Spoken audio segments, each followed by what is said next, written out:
Good morning. Here is a quick video on how to practice with pen and ink.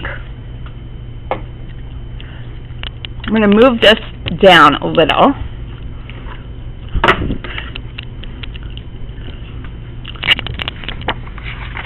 This probably looks familiar.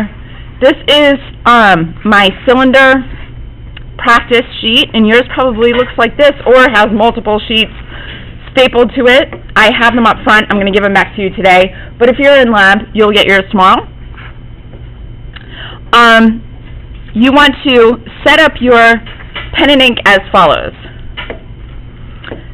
Here's your inkwell. It should only be about halfway full. When you buy ink from the store, it's going to be totally full, but I only fill them about halfway because I find that students flood their pen when it's filled the whole way.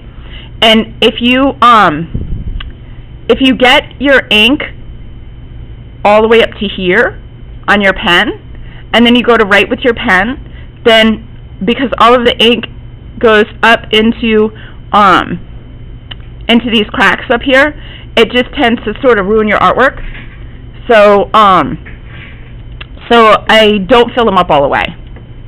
If you get a brand new bottle up there, just be careful that you don't put it all the way down to the bottom.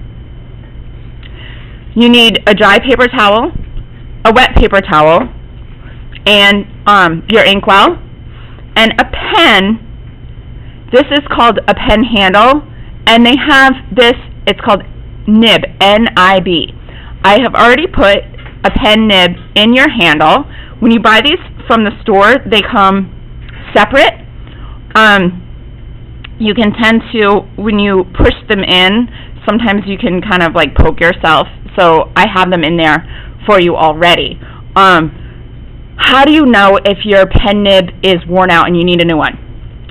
If everyone has a hole right here in their pen nib. See it right there? If, and there's two pieces of metal with a little slit in between. If there is a V, if this is separate and there isn't, and you can't just see a line but an opening between the two halves of the metal nib, then you need a new one. Just bring your pen and nib to me, and I will take pliers and pull out your nib and give you a new one. What is the point of this kind of little like slit being here? Well, the more I press with my pen, the wider my line is.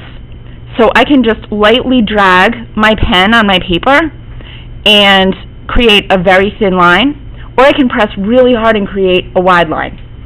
In calligraphy, there's also all different kinds of pen nibs, so you can really experiment with it. But we're all going to be basically using the same one because we're going to be creating art, not calligraphy.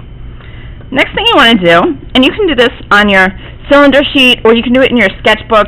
The only thing is, don't close your sketchbook right away. The ink takes a few minutes to dry. All of these projects will be putting out on the drying rack, not stacking them on top of each other, but putting them on their own shelf in the drying rack, because they will smudge and smear, and it's really a shame, especially if you're doing like stippling. It takes a long time.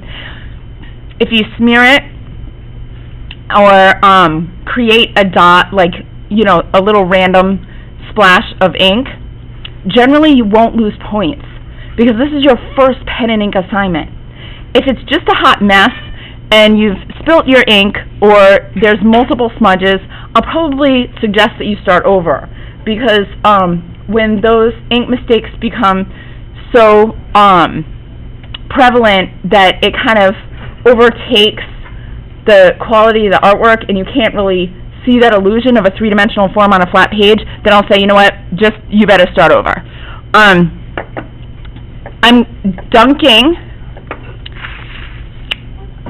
keeping my ink on the paper towel, just like that. You won't be able to see it in the frame right now. And I'm keeping my damp paper towel handy. Reason being, this ink is permanent. So it's not going to come out of your clothes. So you want to keep it on the paper towel. Even though these paper towels seemingly are made out of raincoat material and don't work very well, they have saved a lot of articles of clothing. So I do require that you have a paper towel underneath and a damp paper towel. The damp paper towel is to clean your pen nib like this. You might find that there's dried ink on your nib, and that's not good, because right before the end of the class, I'll just ask that you clean your nib so then the next class that comes in doesn't have dry ink on their pen, because it'll ruin that little slit that's in between the pen. The next thing is how to hold your pen. If you think of this pen, oops, here we go. If you think of this pen as a little scoop, here I'm turning in space right here. There's, you want the scoop part to be down. So if you think of the scoop as like a spoon, the spoon should be upside down, the cup part facing your paper. Just put it in the ink. Make sure that it's not, the ink isn't all the way up to the pen handle, because then you could have a mess. Right now, my ink, you probably can't see it, but it's right up to here. Perfect. And then drag towards the palm of your hand. Just like that. Experiment with different weights. See that? I pressed harder. Here's very, very light. You can even turn it to the side a little bit. I'm like rotating it to the side just a touch. If you rotate it too much, you won't leave any mark at all. And that makes a really small, fine line. Beautiful. Practice stippling. And once you really have a handle on how to use the pen and ink, you have the ability to create artwork that your great-great-great-great-great-grandkids can enjoy, because it will never ever fade. And then let's practice on the cylinder, or even just like a rib of the pumpkin, although I'm not yet turning down the lights, but just to get an idea. And you can do the same thing. You can turn your paper upside down if you're cross-hatching.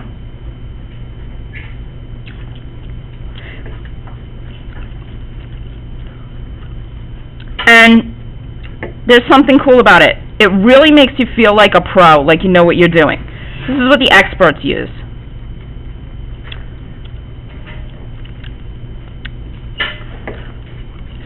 And then, when you're done with your entire practice,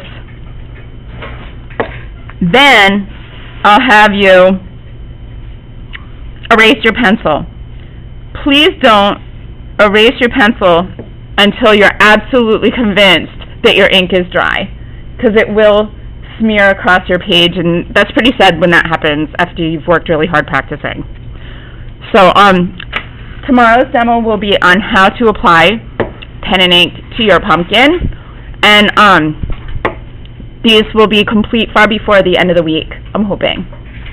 So have fun, experiment. If you haven't already, decide what technique you think you'll use, and continue with your pumpkin practice, and seamlessly move into practice with pen and ink whenever you have had your final drawing complete on your final paper.